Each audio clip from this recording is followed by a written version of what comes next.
దేవుని పరిశుద్ధ నామానికి స్తోత్రం కలుగును గాక.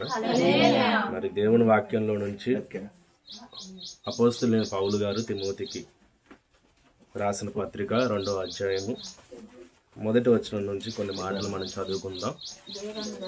మరి ఉపవాస ప్రార్థన మనం చేస్తూ ఉన్నాం, అదేవిధంగా కృతజ్ఞత కూడిక రెండు కూడా కలిపి చేస్తూ ఉన్నాం కాబట్టి దానికి సంబంధించిన దేవుని యొక్క వాక్యాన్ని మనం విందాం. మరి 1 తిమోతి పత్రిక 2వ అధ్యాయము 1వ వచనం నుంచి మనం సంపూర్ణ భక్తి మాన్యతయు కలిగి నెమ్మదిగాను సుఖముగాను బ్రతుకు నిమిత్తము అన్నిటికంటే ముఖ్యముగా మనుషులందరి కొరకు రాజుల కొరకు అధికారులందరి కొరకు విజ్ఞాపనలు ప్రార్థనలు యాచనలు కృతజ్ఞతాస్తుతులను చేయవలనని హెచ్చరించుచున్నాను. ఇది మంచిదియు మన రక్షకుడగు దేవుని దృష్టికి అనుకూలమైనది ఉన్నది. మరి యొక్క వాక్య భాగాన్ని మనం ధ్యానించే ముందుగా మనం చిన్న ప్రార్థన చేసుకొని మరి ముందుకు వెళ్దాం. పరిశుద్ధుడా, ప్రేమగల తండ్రి, నమ్మదగిన దేవ, సర్వశక్తిమంతుడా, సర్వాధికారి తండ్రి, నీకు వందనాలు, స్తోత్రాలు.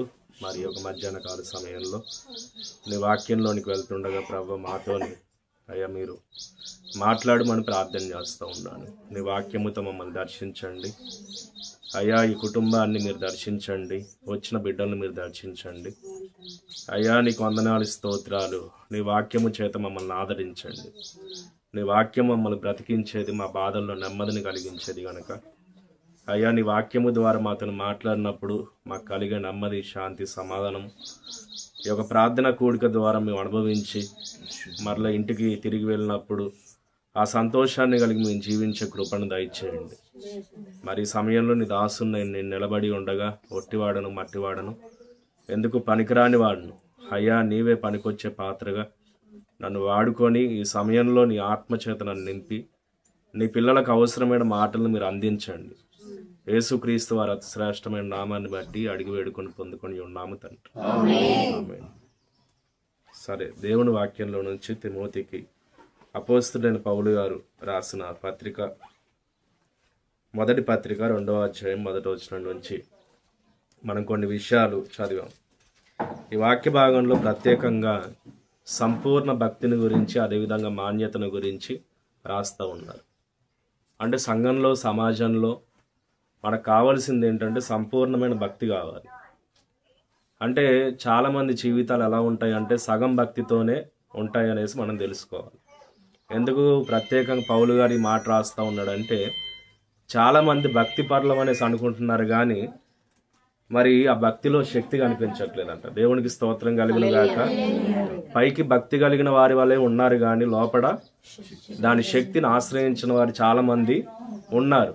ఎవరు శక్తి కలిగిన వారు దేవుని దృష్టిలో, ఎవరు శక్తి కలిగిన విశ్వాసులు, ఎవరు శక్తి కలిగిన భక్తి కలిగిన వారు అనేసి అంటే సంపూర్ణ భక్తి కలిగిన వారు. దేవునికి స్తోత్రం కలిగిన వారు.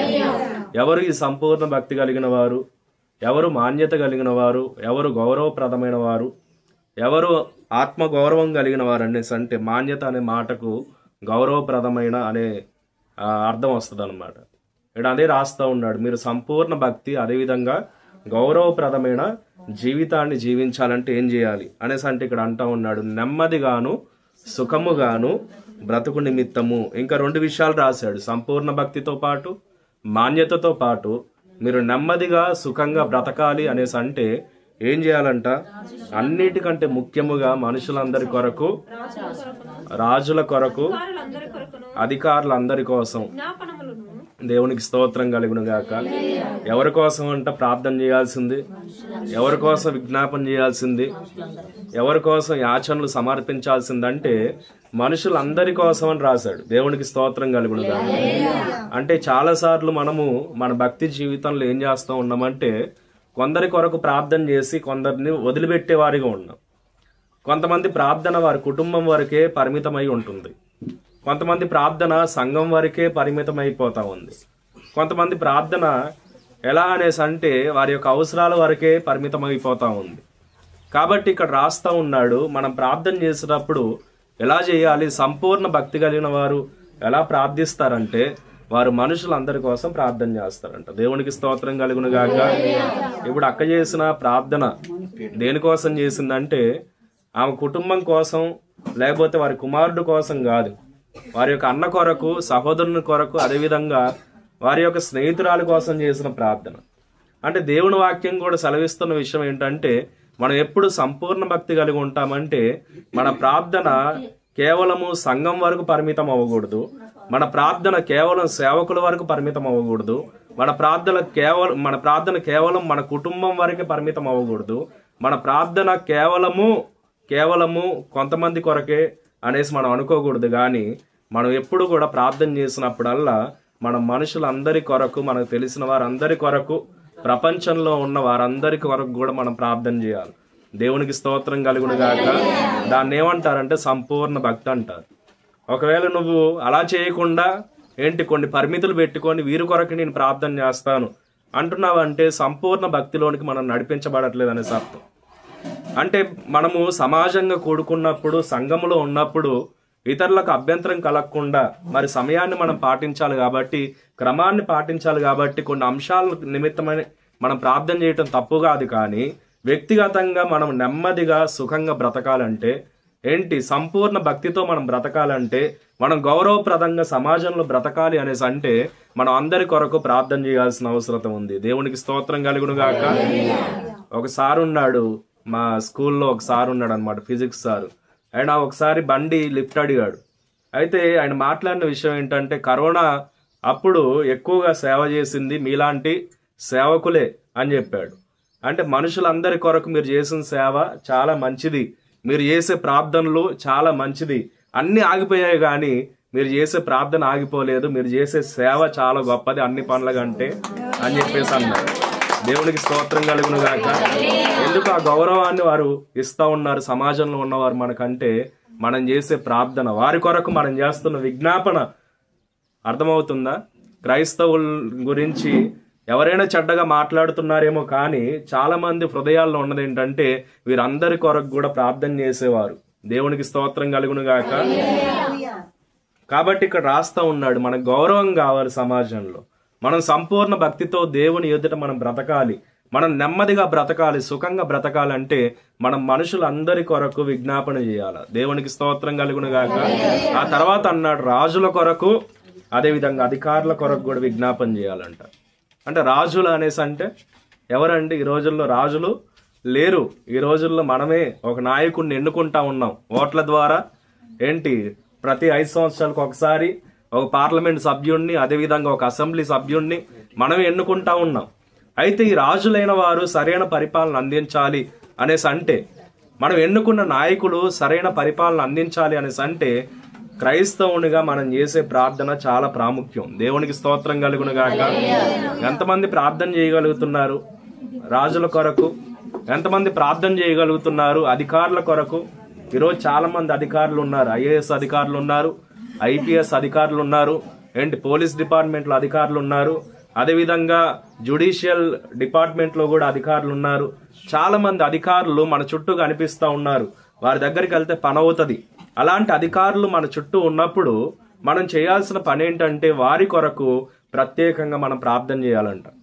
ఈరోజు చాలా మంది ఏం చేస్తూ ఉన్నారంటే ప్రార్థన చేయమంటే కేవలము దేని కొరకు? ఎప్పుడు ప్రార్థన చేసినా సంఘంలో ప్రార్థన చేసినా, ఇంట్లో ప్రార్థన చేసినా, ప్రేయర్ టవర్లో ప్రార్థన చేసినా, ఎప్పుడు ప్రార్థన చేసినా నా కొడుకు, నా కూతురు, నా సేవకులు, నేను, ఎక్కడ దాకైనా మన ప్రార్థన ఎక్కడ దాకా వెళ్ళాలి అనేసి అంటే మనుషులందరి కొరకు చేయాలి.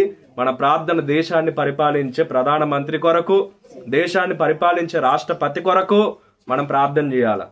ఆ ప్రార్థన మనం నేర్చుకోవాలి. దేవునికి స్తోత్రం కలుగును గాక.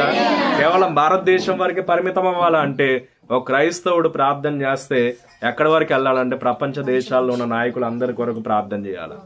అలాంటి ప్రార్థన జీవితం మనలోకి వచ్చినప్పుడే మనం సంపూర్ణ భక్తి కలిగిన వారం. కానీ ఒకవేళ అలాంటి ప్రార్థన మనం చేయకుండా కేవలము నాకున్న సమస్య కొరకు చేస్తాను, కేవలం నాకున్న ఇబ్బంది కొరకు చేస్తాను, కేవలం నా కుటుంబంలోని వారి కొరకే చేస్తాను అంటే ఏ రోజు కూడా మనం నెమ్మదిని, శాంతిని మన జీవితంలో పొందుకోలేము.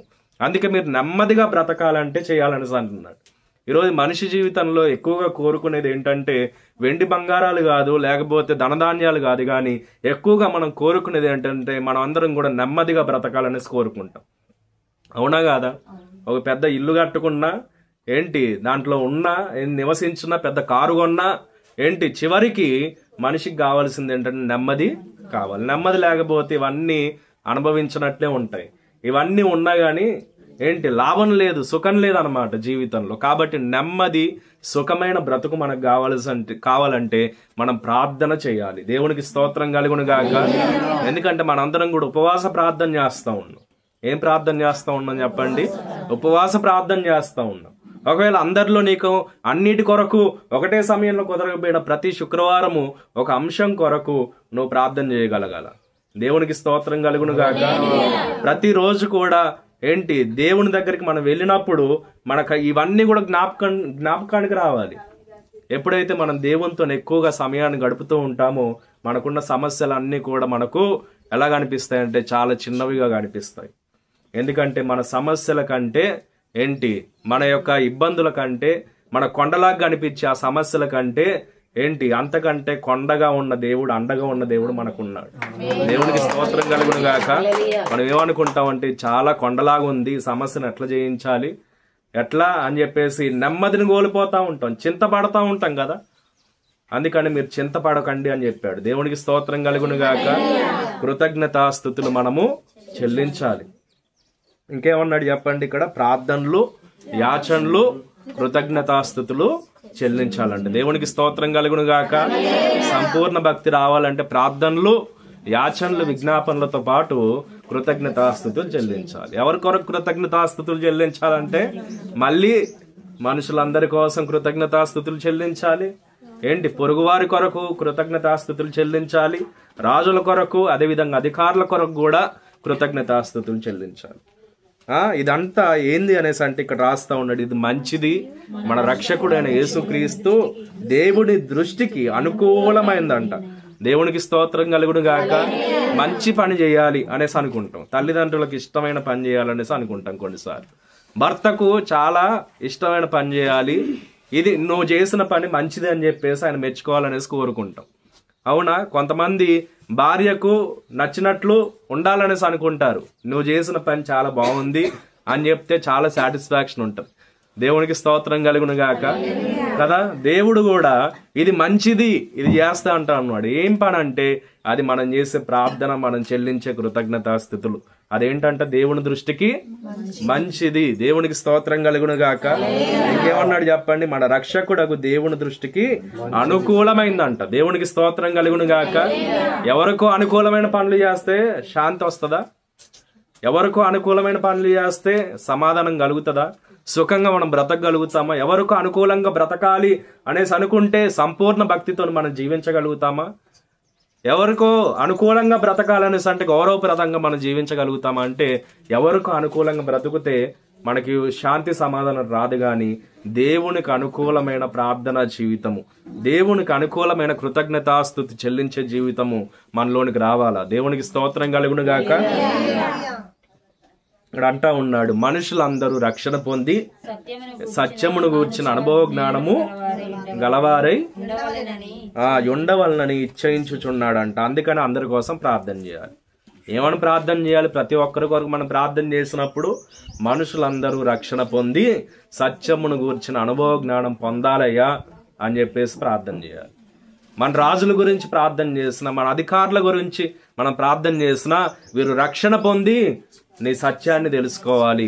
సత్యదేవుడవు నీవని, నిజమైన దేవుడవు నీవని, పరలోకాన్ని ఇచ్చే దేవుడవు నీవని నేనే విధంగా తెలుసుకున్నానో ప్రతి మనిషి కూడా తెలుసుకోవాలని చెప్పేసి ప్రతిరోజు ఒక క్రైస్తవురాలుగా, ఒక క్రైస్తవుడిగా మనం ఏం చేయాలంటే దేవుని కృతజ్ఞతాస్తుతులు చెల్లిస్తూ ఆయన సన్నిధిలో ప్రార్థనలు చేయాలంట. దేవునికి స్తోత్రం కలుగును గాక. ఇంకా ఫిలిప్పీలకు రాసిన పత్రికలో మనం చూసినప్పుడు అక్కడ కూడా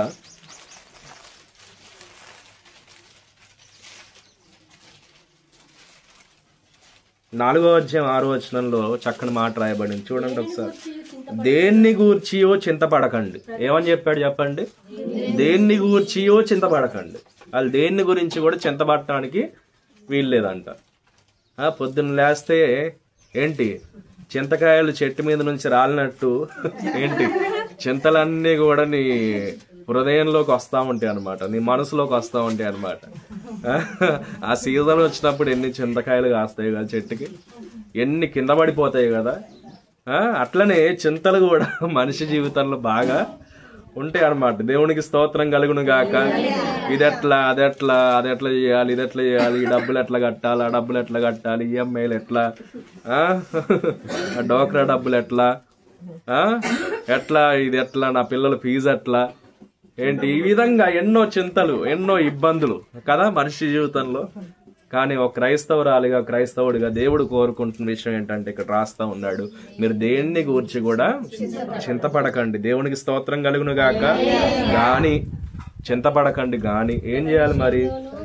ప్రతి విషయములోను ప్రార్థన విజ్ఞాపనముల చేత కృతజ్ఞతాపూర్వకంగా మీ విన్నపాలు దేవునికి తెలియజేయాలి. దేవునికి స్తోత్రం కలుగును గాక. ప్రతి విషయంలో ప్రార్థనల విజ్ఞాపనల ద్వారా కృతజ్ఞతాస్తుతులు దేవునికి తెలియజేయాలంట. కృతజ్ఞతాపూర్వకంగా విన్నపాలు తెలియజేయాలంట. అంటే దేవుని స్తుతించేటప్పుడు ఎలా స్తుతించాలంటే, దేవా ఈ కార్యాన్ని చేసినందుకు నీకు వందనాలయ్యా అని స్తుతించాలి. దేవునికి స్తోత్రం కలుగును గాక. ఆ కార్యము జరగలేదు కానీ నువ్వు స్తుతించాలి. ఏమని స్తుతించాలంటే, ఏమని స్తుతించాలమ్మా? నా కొడుకు నా ఇంటికి వచ్చినందుకు వందనాలయ్యా అని దేవుని స్తుతించాలి. దేవునికి స్తోత్రం కలుగును గాక. ఏంటి, తప్పిపోయినా నా కొడుకు, తప్పిపోయినా నా కుమార్తె ఏంటి మరలా నీ దారిలోనికి వచ్చినందుకు వందనాలయ్యా అని దేవుని స్తుతించాలి. దేవునికి స్తోత్రం కలుగును గాక. చింతపడొద్దు. ఎప్పుడు కూడా మనం ఏం చేయొద్దు చెప్పండి? మనం విన్నపాలు సమర్పించేటప్పుడు ఎలా సమర్పించాలంట? కృతజ్ఞతాపూర్వకంగా సమర్పించాలి. కృతజ్ఞతాస్తుతులతోని సమర్పించాలి.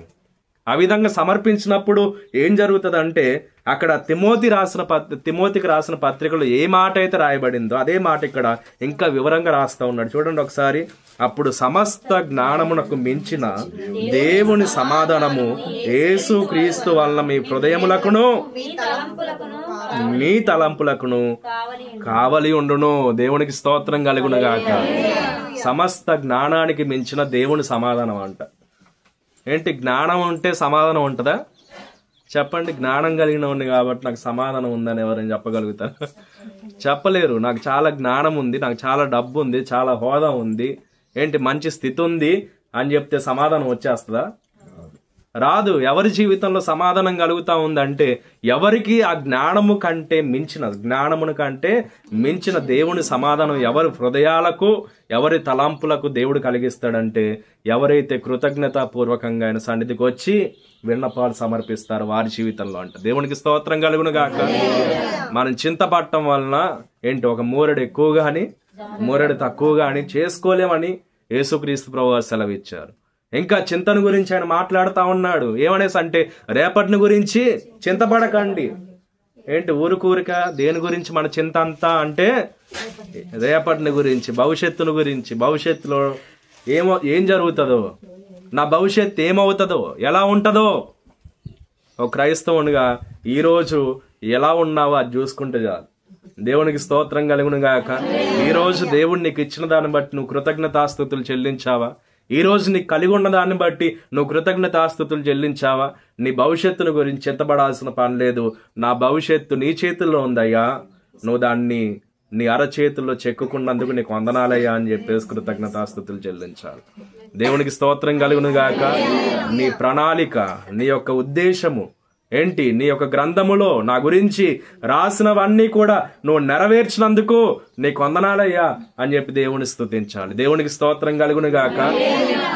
అలా స్తుతించినప్పుడు దేవుని సమాధానము, దేవుని శాంతి మన హృదయాలకు, మన తలంపులకు కావలి ఉంటాయంట. దేవునికి స్తోత్రం కలుగును గాక. ఇంకా ఏది కూడా, ఏ చింత కూడా మనలోనికి రాదు. కృతజ్ఞతాస్తుతులు చెల్లిస్తే, ప్రార్థన చేస్తే ఏ చింత కూడా రాదు. ఏంటి టగటక ఏంటి 2 మాటలు ప్రార్థన చేసి అవా శాంతి సమాధానం వచ్చేసింది అంటాం కాదు.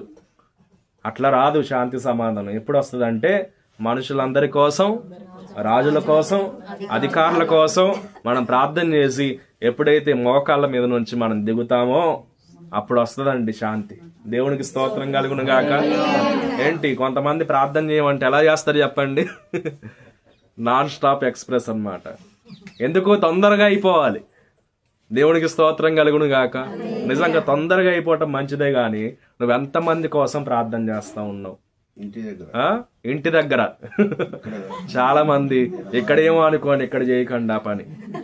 దేవునికి స్తోత్రం కలుగును గాక. సమయాన్ని సద్వినియోగం చేసుకుంటే వాడిని ఏమంటారంట? జ్ఞానం కలిగిన వాడు అంటారంట. దేవునికి స్తోత్రం కలుగును గాక. ఇంటి దగ్గర మనం ఏం చేయాలంటే ఎక్కువగా మనం ప్రార్థన చేయాలి. ప్రేయర్ టవర్లు ఎక్కువగా మనము ప్రార్థన చేయాలి. మందిరములు ఎక్కువగా మనము ప్రార్థన చేయాలి. వ్యక్తిగతంగా దేవునితో గడిపేటప్పుడు ఎక్కువగా మనం ఎక్కువ సమయాన్ని దేవునితో గడిపితే ఎక్కువ సమాధానం కూడా దేవుని దగ్గర నుంచి మనం పొందుకుంటాం. దేవునికి స్తోత్రం కలుగును గాక. తక్కువ భక్తి చేస్తూ ఉంటారు కొంతమంది, తక్కువ ప్రార్థన చేస్తూ ఉంటారు, తక్కువ దేవుని స్తుతిస్తూ ఉంటారు. కానీ దేవుడు మాత్రం ఎక్కువ సమాధానం ఇవ్వాలి వీళ్ళకి. దేవుడు మాత్రం ఎక్కువ ఆశీర్వాదాలు ఇచ్చేయాలి కదా. దేవునికి స్తోత్రం కలుగును గాక. అలా చేస్తే ఎక్కువ సమాధానం వస్తుందా అంటే అలా రాదంటే ఇక్కడ అంటా ఉన్నాడు. ప్రతి విషయంలో కూడా ప్రతి విషయంలో ప్రార్థనలు చేయాలి, విజ్ఞాపన చేయాలి. అంటే కొంతమంది ఏమనుకుంటారంటే ఈ సమస్య దేవుడు తీసేశాడు కానీ ఈ సమస్యను తీసివేయగలరా? ఇదంటే చిన్నది కాబట్టి దేవుడు తీర్చాడు కానీ ఇది పెద్దది కదా, దీన్ని దేవుడు తీసివేయగలుగుతాడా? అందుకే అక్కడ ప్రత్యేకంగా రాస్తా ఉన్నాడు. ప్రతి విషయంలో అది పెద్దదే గాని అది చిన్నదే గాని నువ్వేం చేయాలి? ప్రార్థన చేయాలి, చింతించడం మానేయాలి. దేవునికి స్తోత్రం కలుగును గాక. నీ భర్త తాగుబోతాడై తిరిగిపోతాడై నేను కొట్టినా తిట్టినా ఆ రోజు నువ్వు దెబ్బలు తిన్నా నువ్వు కృతజ్ఞతాస్తుతులు చెల్లించాల్సిందే. దేవునికి స్తోత్రం కలుగును గాక. ఇలాంటి కృతజ్ఞతాస్తుతి ఎవరు చెల్లించారంటే పౌలు శీలలు చెల్లించారు. చెల్లిస్తే ఏం జరిగింది చెప్పండి? చెరసాల పునాదులు అదిరిపోయినాయి అంట. దేవునికి స్తోత్రం కలుగును గాక. దెబ్బలు బాగా కొట్టారు, రాళ్ళు పెట్టి కొడితే వీళ్ళు ఏం చేశారు? అరే ఎట్లాగ చెరసాల్లోకి వచ్చేసాం, ఎట్లాగ జైల్లోకి వచ్చేసాం, హాయిగా పడుకుందాంరా అని చెప్పేసి అనుకోలే, రెస్ట్ తీసుకుందాం అనేసి అనుకోలే. వాళ్ళు ఏం చేస్తా ఉన్నారంటే ఆ చెరసాల్లోనే వారు దేవుణ్ణి స్తుతిస్తూ ఉంటే దేవుడు ఏం చేశాడు చెప్పండి? చెరసాల పునాదులను కంపింపజేసి ఆ చెరసాల నాయకుడిని మార్చాడు, తన కుటుంబాన్ని మార్చాడు. దేవునికి స్తోత్రం కలుగుతాక. నిజంగా దేవుణ్ణి స్తుతించగలిగితే ఏం జరుగుతుందంటే దేవుడు ఇలాంటి గొప్ప కార్యాలు జరిగిస్తాడు. నువ్వు దెబ్బలు తిన్నప్పుడు ఏం చేస్తావు చెప్పు మరి? అమ్మా అయ్యా అని పడుకుంటున్నావు. కొంతమందిని కొట్టనవసరంలే. ఈ మధ్య మరీ సెన్సిటివ్ అయిపోయారండి. ఒక మాట అంటే చాలు ఇక రాత్రంతా నిద్ర ఉండదు అనమాట. ఈయనేమనుకుంటాడంటే పొద్దున్నే డ్యూటీకి వెళ్ళాలి, వదిలేసి పడుకుందాం అనుకుంటే ఏమేం చేస్తా ఉంటది? గుడ్లన్నీ తెరిచి చూస్తా ఉంటది అనమాట. దేవునికి స్తోత్రం కలుగును హల్లెలూయా కదా. ఏదైనా మాట రాగానే ఒక దెబ్బ పడగానే గుడ్లల్లో పెట్టి చూడటం కాదు, భర్త మీద విసుకోవటం కాదు, అమ్మాయి అని పడుకోవటం కాదు. దేవుడు చెప్పేది మీకు దెబ్బలు తగిలినప్పుడు, మీకు ఇబ్బందులు వచ్చినప్పుడు, మీకు శ్రమలు వచ్చినప్పుడు మీరు ఏం చేయాలంటే అన్ని విషయాల్లో కూడా దేవుని సన్నిధికి వచ్చి ప్రార్థన చేయాలా, దేవుని సన్నిధికి వచ్చి కృతజ్ఞతాస్తుతులు చెల్లించాలి. దేవునికి స్తోత్రం కలుగును గాక. కాబట్టి ఈ విషయాన్ని గురించి మనం ఆలోచన చేయాలి. కృతజ్ఞతాస్తుతులు మనం చెల్లించాలంట. చెల్లించినప్పుడు ఏం జరుగుతుందంటే శాంతి, సమాధానము, నెమ్మది మన జీవితంలోనికి వస్తుంది. అదేవిధంగా దినవృత్తాంతాల గ్రంథంలో మనం చూసినప్పుడు అక్కడ దినవృత్తాంతాలు 2వ గ్రంథం 20వ అధ్యాయంలో ఇక్కడ కూడా కొంతమంది యూదా ప్రజలైన వారు దేవునికి కృతజ్ఞతాస్తుతులు చెల్లిస్తూ ఉన్నారు. 22వ వచనం చదువుదాం. 21వ వచనం నుంచి చదువుతారు. మరియు అతడు జనులను హెచ్చరిక చేసిన తర్వాత యెహోవాను స్తుతించుటకు గాయకులను ఏర్పరిచి వారి పరిశుద్ధ అలంకారములు ధరించి సైన్యం ముందర నడుచు యెహోవా కృప నిరంతరముండును, ఆయన స్తుతించుడి ఆయన స్తోత్రం చేయుటకు వారిని నియమించెను. దేవునికి స్తోత్రం కలుగును గాక. హల్లెలూయా.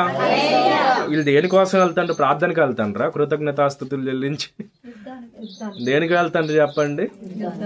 ప్రార్థనకు వచ్చేటప్పుడు మనకేం కనిపిస్తుంది? అప్పుడే పాటలు వస్తాయి కదా. ప్రార్థనకు వచ్చేటప్పుడు అప్పుడే పాటల పుస్తకం గుర్తొస్తుంది. అప్పుడే దుమ్ము దులిపి అప్పుడే ఏం పాట పాడాలి ఈరోజు అది పేపర్ పడత పెడతాం అన్నమాట. దేవుడికి స్తోత్రం కలుగును గాక. కాబట్టి ఇక్కడ చూస్తా ఉన్నాం ఏంటంటే వీళ్ళు ప్రార్థనకి వెళ్ళేటప్పుడుగా దేవుణ్ణి స్తుతించేది వీళ్ళు.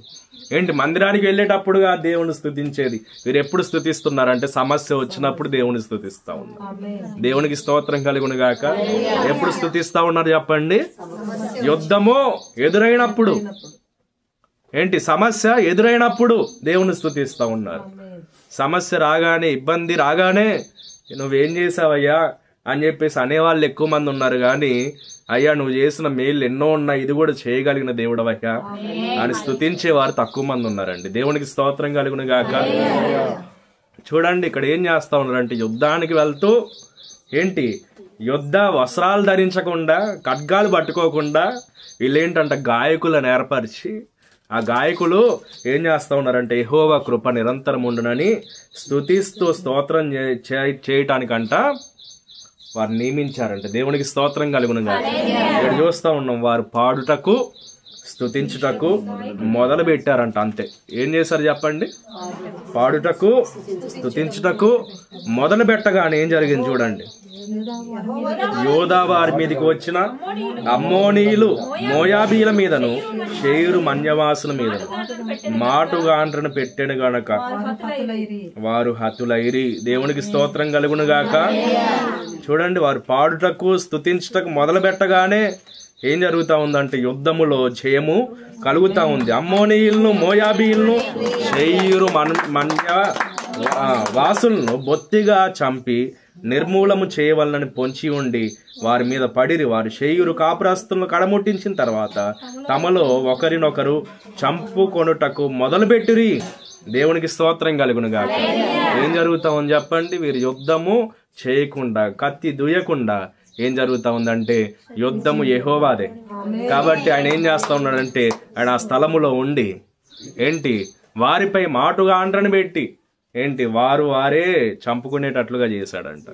అంటే శత్రువులు రకరకాలుగా ఏం చేస్తూ ఉంటారంటే మనం ఒక్కళ్ళ వెళ్తే వీడిని జయించలేం కాబట్టి అందరం కలిసి వెళ్దాంట్రా, మనం గ్రూపుగా వెళ్దాము, ఏంటి గ్రూపుగా వెళ్ళి ఏదో చేద్దాము అని చెప్పేసి అనుకున్నప్పుడు దేవుడు ఏం చేస్తాడంటే వాళ్ళందరికి కూడా ఏం చేస్తాడు చెప్పండి? వాళ్ళందరూ దేనికోసం మిత్రులయ్యారు? దేవుని బిడ్డ మీదకి రావటానికి మిత్రులయ్యారు. వారు దేనికోసం మిత్రులయ్యారు? ఆయన రక్తము చేత కడగబడి నీతిమంతుడిగా తీర్చబడిన నిన్ను ఏంటి అణగద్రొక్కాలని మిత్రులయ్యారు. ఏంటి ఆ మిత్రులు ఎవరైతే అయ్యారో వారే ఏంటి నిర్మూలన చేసుకునేటట్టు దేవుడు చేస్తాడు. దేవునికి స్తోత్రం కలుగును గాక. వారందరూ విడిపోయేటట్టు దేవుడు చేస్తాడు. ఎప్పుడంటే మనము పాడుటకు స్తుతించుటకు మొదలు పెట్టినప్పుడు దేవుడు చేసే కార్యం ఇది. వారికి ఎంతమంది శత్రువులు వచ్చినా గానీ నలుదిక్కుల నుంచి 4 రకాలుగా శత్రువులు యోధా ప్రజల మీదకి పడినప్పటికి కూడా అక్కడ యెహోషాపాతు చేసిన ప్రార్థన ఏంటంటే అయ్యా మాకు శక్తి చాలదయ్యా, మాకు బలము చాలదయ్యా, నీవే మా దిక్కయ్యా అని చెప్పేసి ప్రార్థన చేశాడు. దేవునికి స్తోత్రం కలుగును గాక. ఏమన్నాడు చెప్పండి? ఎన్ని లక్షల మంది జనాభా ఉన్నారు కదా, ఏంటి ఇంతమంది యుద్ధం చేసే సైనికులు ఉన్నారు కదా, సైన్యాధిపతులు ఉన్నారు కదా, యుద్ధానికి వెళ్ళాలి అని చెప్పేసి యెహోషాపాతు అనుకోలేదు. కానీ అతడు ఏం చేస్తున్నాడు అంటే మొట్టమొదటిగా ప్రార్థన చేశాడు. ఆ తర్వాత దేవుడు ఎప్పుడైతే ఆ యుద్ధంలో జయాన్ని ఇస్తాడని ఒక వాగ్దానం చేశాడో వెంటనే అతడు ఏం చేస్తా ఉన్నాడు చెప్పండి? దేవుని స్తుతిస్తా ఉన్నాడు. దేవునికి స్తోత్రం కలుగును గాక. కొంతమందికి దేవుడు వాగ్దానం చేస్తా ఉంటాడు, అమ్మా నీ జీవితంలో ఫలానా కార్యము జరగబోతా ఉంది అని ఆ దేవుడు వాగ్దానం చేసిన తర్వాత కూడా కొంతమంది ఏంటంటే వాగ్దానాన్ని నమ్మరు. కొంతమంది ప్రవక్తలను నమ్మరు, కొంతమంది ప్రవక్తల మాటలను నమ్మరు, దేవుని మాటను నమ్మరు. ఇక్కడ ఒక ప్రవక్త లేచి వారితో చెప్పగానే వారు ఏం చేస్తా ఉన్నారు? ఇక్కడ చూడండి ఏమని రాయబడతా ఉందో చూడండి. యెహోషాపాతు ఏమన్నాడు చూడండి 20వ వచనంలో మనం చూసినప్పుడు, అంతటా వారు ఉదయమున లేచి తెకోవ అరణ్యమునకు పోయిరి. వారు పోవుచుండగా యెహోషాపాతు నిలవబడి యోధావారులారా యెరూషలేము కాపరస్తులారా నా మాట వినండి, మీ దేవుడైన యెహోవాను నమ్ముకోండి, అప్పుడు మీరు స్థిరపరచబడతారు. ఆయన ప్రవక్తలను నమ్ముకోండి. దేవునికి స్తోత్రం కలుగును గాక. ఏమనేసి అన్నాడు చెప్పండి? మీ దేవుడైన యెహోవాను నమ్ముకోండి, ఆయన ప్రవక్తలను నమ్ముకోండి అని చెప్పి అతడు ఏం చేశాడు, దేవుణ్ణి స్తుతించడానికి గాయకులను ఏర్పాటు చేసి వారు స్తుతించుండగానే దేవుడు ఏం చేశాడు, గొప్ప కార్యాన్ని చేశాడు. 3 రోజుల తర్వాత వారు ఆ కొల్ల సొమ్మంతా కూడా తీసుకున్న తర్వాత ఏం జరిగిందంటే 4వ రోజు మరలా వారు బెరాకా అనే లోయలోనికి వెళ్ళారంట. దేవునికి స్తోత్రం కలుగును గాక. బెరాకా అనే మాటకు అర్థం ఏంటంటే ఆశీర్వాదం అనేసి అర్థం. ఆశీర్వాదపు లోయలోనికి వారు వెళ్ళారు. దేవునికి స్తోత్రం కలుగును గాక. ఇంకేమన్నా ఇక్కడ మనం చూస్తా ఉన్నాం చూడండి, 26వ వచనం. 4వ దినమున వారు బెరాకా లోయలో కూడిరి. అక్కడ వారు యెహోవాకు కృతజ్ఞతాస్తుతులు చెల్లించినందున నేటి వరకు ఆ చోటికి బెరాకా లోయ అని పేరు. ఆశీర్వాదము, స్తుతి అనేసి అర్థము. బెరాకా అంటే కృతజ్ఞతాస్తుతులు ఎక్కడ చెల్లిస్తా ఉన్నారంటే బెరాకా లోయలో చెల్లిస్తా ఉన్నారు. దేవునికి స్తోత్రం కలుగును గాక. ఎప్పుడు స్తుతించారు? సమస్య వచ్చినప్పుడు దేవుని స్తుతించారు. జయము కలిగిన తర్వాత దేవుని స్తుతించారు. కొంతమంది సమస్య వచ్చినప్పుడు ఎక్కువగా ప్రార్థిస్తారు, సమస్య వచ్చినప్పుడు ఎక్కువగా దేవుని స్తుతిస్తారు, సమస్య తీరిన తర్వాత దేవుని స్తుతించారు. సమస్య తీరిన తర్వాత ప్రార్థన ఇంకా ఉండదు వారి జీవితంలో. సమస్య ఉన్నంత కాలం, ఇబ్బంది ఉన్నంత కాలం దేవా నువ్వే నా దిక్కు అంటారు, కానీ సమస్య తీరిన తర్వాత దేవుని కృతజ్ఞతాస్తుతులు చెల్లించారు. యూదా ప్రజలు ఏం చేస్తా ఉన్నారంటే మొదట సమస్య వచ్చినప్పుడు ఫస్ట్ ప్రార్థన చేశారు, ఆ తర్వాత దేవుని స్తుతించారు, ఆ తర్వాత ఏం చేస్తా ఉన్నారు, మరలా దేవుడు చేసిన కార్యాన్ని బట్టి దేవుణ్ణి స్తుతించడానికి వారు బెరాకా లోయలో కూడిరి. దేవునికి స్తోత్రం కలుగును గాక. ఒక చోట కూడింది దేని కొరకంటే దేవుని కృతజ్ఞతాస్తుతులు చెల్లించడానికి. మనం కూడా కొన్ని చోట్ల కూడుకుంటా ఉంటాం, కొన్ని చోట్ల గ్యాదర్ అవుతా ఉంటారు. కొంతమంది దిమ్మల మీద ఇంటి బయట గ్యాదర్ అవుతా ఉంటారు. దేని కొరకు గ్యాదర్ అయ్యేదంటే చెప్పండి, మంచి మాటలు మాట్లాడితే పర్లేదు, దేవుడి మాటలు మాట్లాడితే పర్లేదు, కుటుంబాలను కట్టే మాటలు మాట్లాడితే పర్లేదు. దేని కొరకు కూడుకునేది? ఇక్కడ వీరు దేని కొరకు కూడుకున్నారు? దేవుని బిడ్డలు అంటే దేవుని కృతజ్ఞతాస్తుతులు చెల్లించడానికి. దేవునికి స్తోత్రం కలుగును గాక. కొంతమందికి ఇక్కడ కూడిక అక్కర్లేదు, అక్కడ కూడిక కావాలా కదా.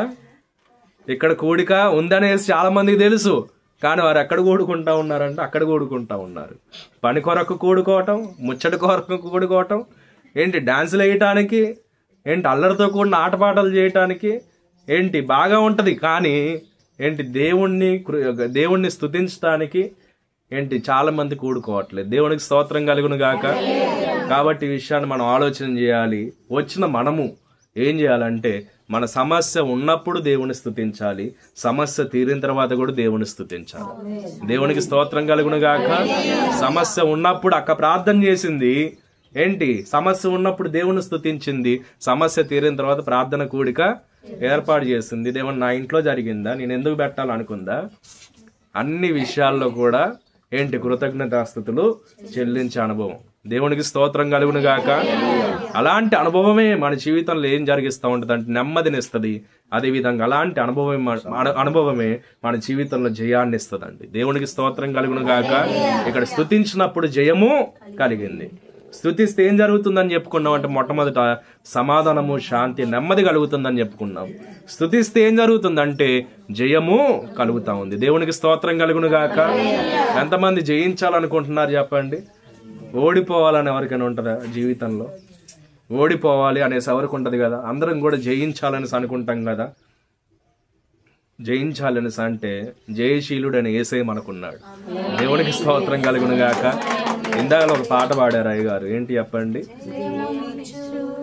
దేవునికి కోట్ల కోట్ల స్తోత్రం, నిత్య జీవమిచ్చిన యేసురాజునకు జీవితమంత స్తోత్రం.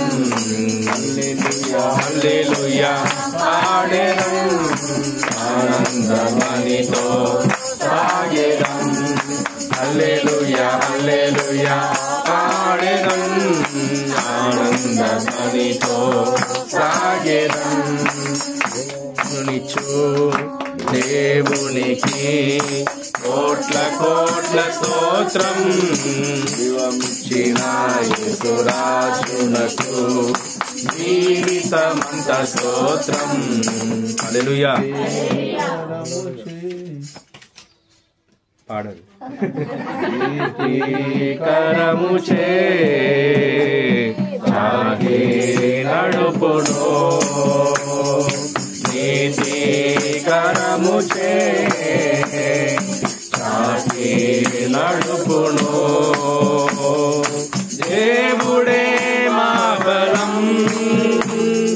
దేనికి భయపడం, దేవుడే మా బలం,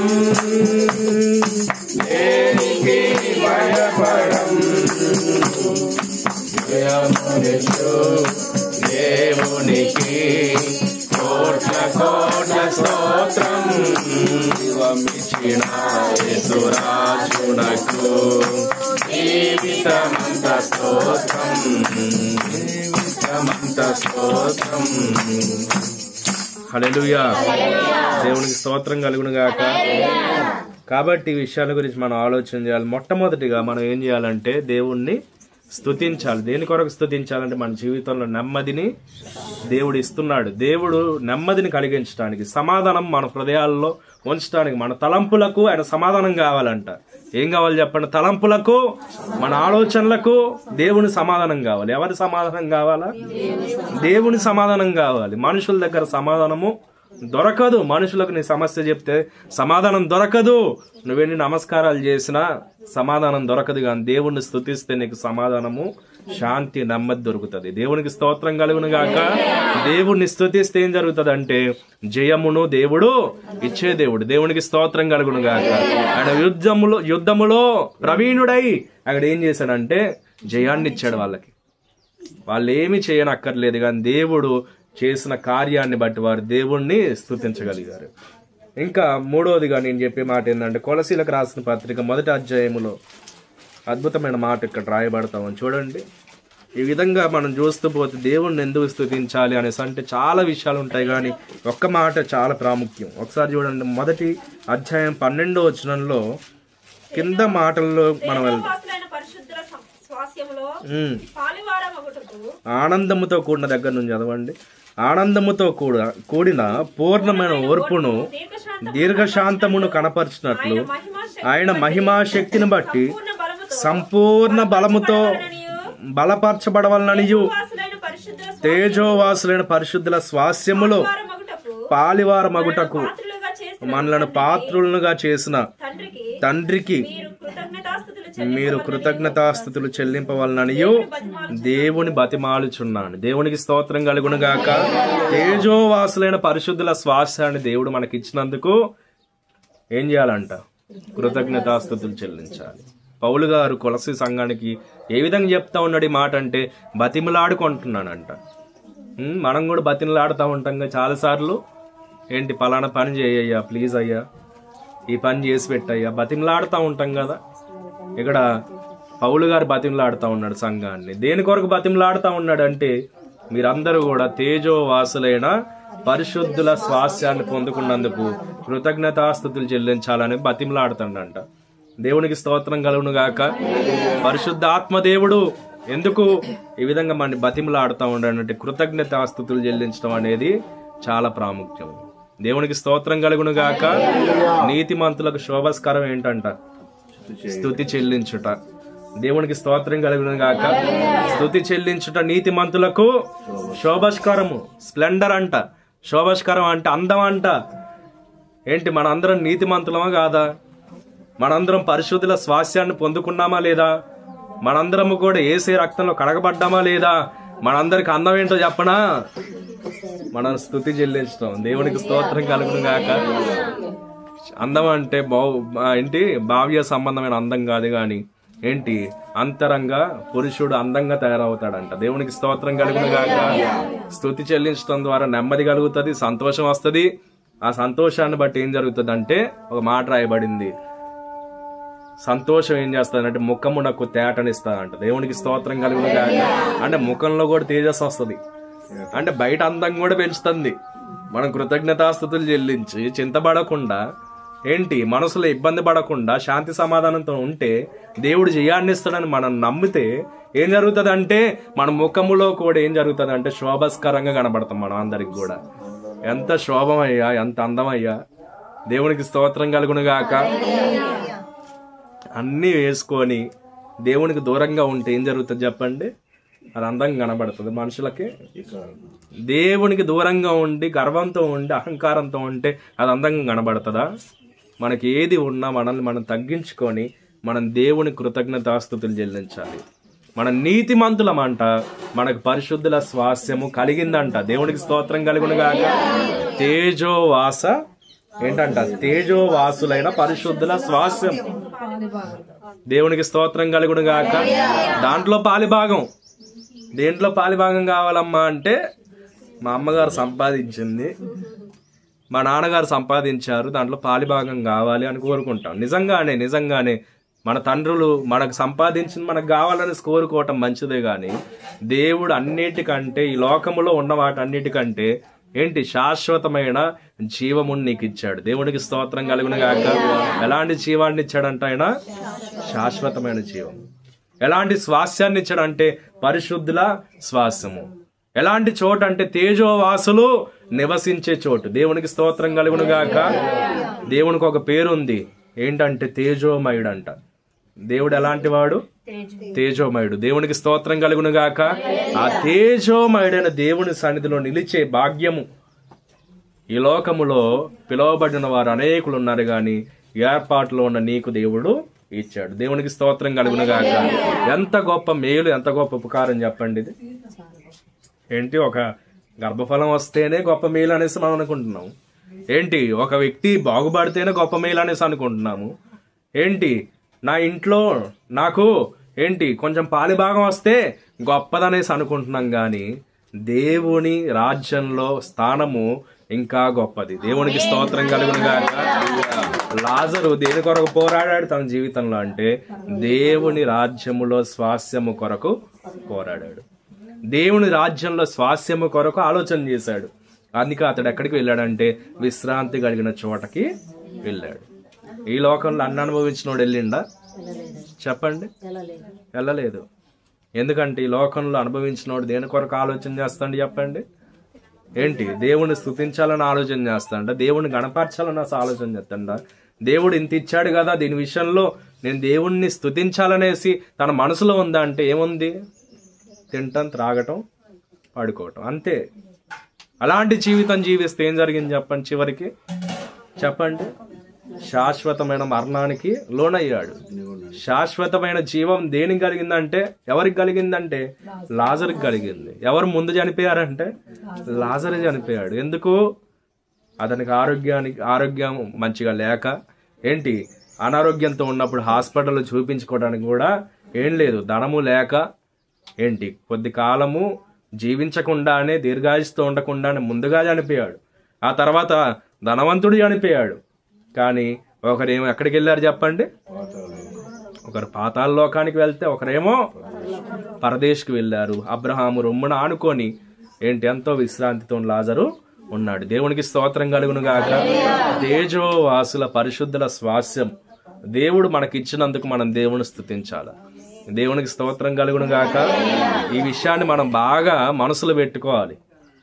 మనసులో పెట్టుకొని మనం ప్రార్థన చేసిన ప్రతిసారి కూడా, అయ్యా తేజోవాసుల పరిశుద్ధుల స్వాస్యంలో నాకు పాలిభాగం ఇచ్చినావు అయ్యా, దేవునికి స్తోత్రం కలుగును గాక. కొంతమంది ఎక్కడ తీసుకుంటున్నారంటే చంద్రమండలం మీద తీసుకుంటున్నారు ల్యాండ్లు. ఎందుకు? గొప్పతనం కోసం. ఆడు ఉండేది లేదు, ఏం లేదు, ఆడికి వెళ్ళేది కూడా ఏం లేదు, అక్కడ వెళ్ళటానికి కూడా అన్ని అవకాశాలు లేవు. దేవునికి స్తోత్రం కలుగును గాక. వెళ్ళాలంటే అందరు రాకెట్లు వేసుకొని వెళ్ళాలి. చూడండి, ఏదైనా అవకాశం ఉందా? భూమండలంలో కాకుండా, ఎర్త్ మీద కాకుండా ఎక్కడైనా ఉండటానికి ఏమైనా అవకాశం ఉందా? కానీ మనుషుడు ఏం చేస్తాడు? గొప్పతనం కోసం ఏంటి మూన్ మీద ఒక ల్యాండ్ తీసుకోవటం అనమాట. ఇదంతా అవసరం అంటారా మనకి? దేవునికి స్తోత్రం కలుగును గాక. మూన్ మీద ల్యాండ్ తీసుకొని గొప్ప అనేసి అనుకుంటే మనకి ఏంటి? మహాకాశంలో దేవుడిచ్చిన స్థానం ఎంత గొప్ప! దేవునికి స్తోత్రం కలుగును గాక. నిజంగా ఒకరు పిలిచి ఏంటి ఒక సింహాసనం మీద కూర్చోబెట్టి ఫోకస్ అంతా నీ మీద పెట్టారనుకోండి, లైటింగ్ అంతా నీ మీద పెట్టారనుకోండి, ఎంత ఘనత ఉంటుందో తెలుసా? కానీ దేవుడు ఏం చేస్తున్నాడు తెలుసా? ఏంటి తన వెలుగును నీ మీద, ఆయన తేజోమయుడు గనక ఏంటి ఆ తేజోమయుడైన దేవుడు తన వెలుగును నీ మీద ఉదయింపజేస్తాడంట ఆ రాజ్యం. దేవునికి స్తోత్రం కలుగును గాక. ఆయనే వెలుగు. ఆ రాజ్యానికి ఎవరు వెలుగు? లైట్లు లేవిగా, లైట్లు లేవు. ఆ రాజ్యానికి ఎవరు వెలుగు అంటే దేవుడే వెలుగు. దేవునికి స్తోత్రం కలుగును గాక. ఆ రాజ్యములు ఆయనే వెలుగై ఉన్నాడు, ఆయనే గుడారమై ఉన్నాడు, ఆయనే మందిరమై ఉన్నాడు. కాబట్టి ఆయన వెలుగు మన మీదకి వస్తుంది. మనందరం అక్కడ కూడా ఏం చేయాలి చెప్పండి? చివరికి అక్కడ కూడా దేవుణ్ణి స్తుతిస్తూనే ఉంటాం యుగ యుగాలు తరతరాలు. దేవునికి స్తోత్రం కలుగును గాక. అక్కడ దేవుణ్ణి స్తుతిస్తున్నాం, ఇక్కడ దేవుని స్తుతిస్తేనే అక్కడ స్తుతించగలుగుతాం కదా. వాళ్ళు సమస్యలు ఉన్నప్పుడు స్తుతించగలిగారు కనుకనే సమస్యను తీసివేసిన తర్వాత స్తుతించారు. భూమి మీద బ్రతికినప్పుడు స్తుతిస్తేనే పరలోకంలో స్తుతించగలుగుతాం. ఆడేమనుకున్నాడు చెప్పండి? స్తుతించాడా? కొట్లన్నీ కట్టుకొని దాంట్లో ధాన్యాన్ని పోసుకొని ఏంటి ఇంకొంచెం కాలం బతకదాం అనుకున్నాడు. ఏమైంది చెప్పండి? దేవుడు ఏం చేశాడు అంటే స్తుతిస్తే ఏం జరిగేది?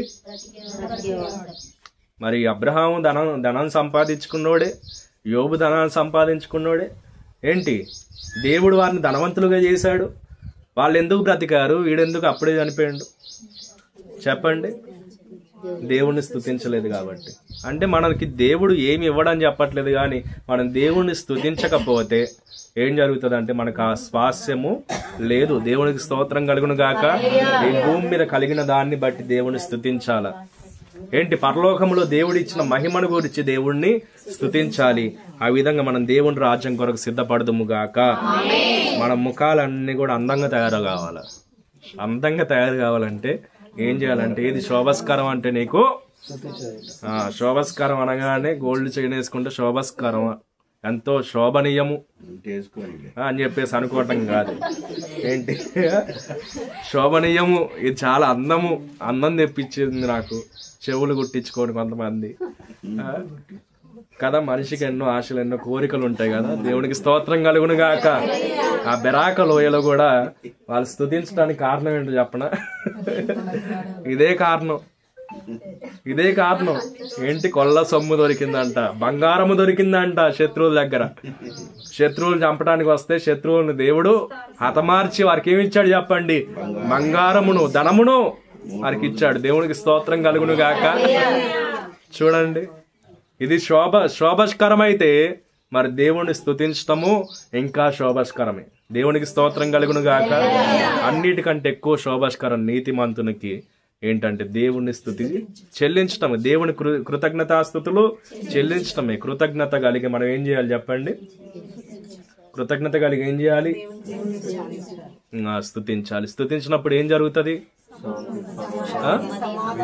మాణిక్యమ్మ గారు ఏం చెప్పట్లే, అర్థం కాలేదేమో.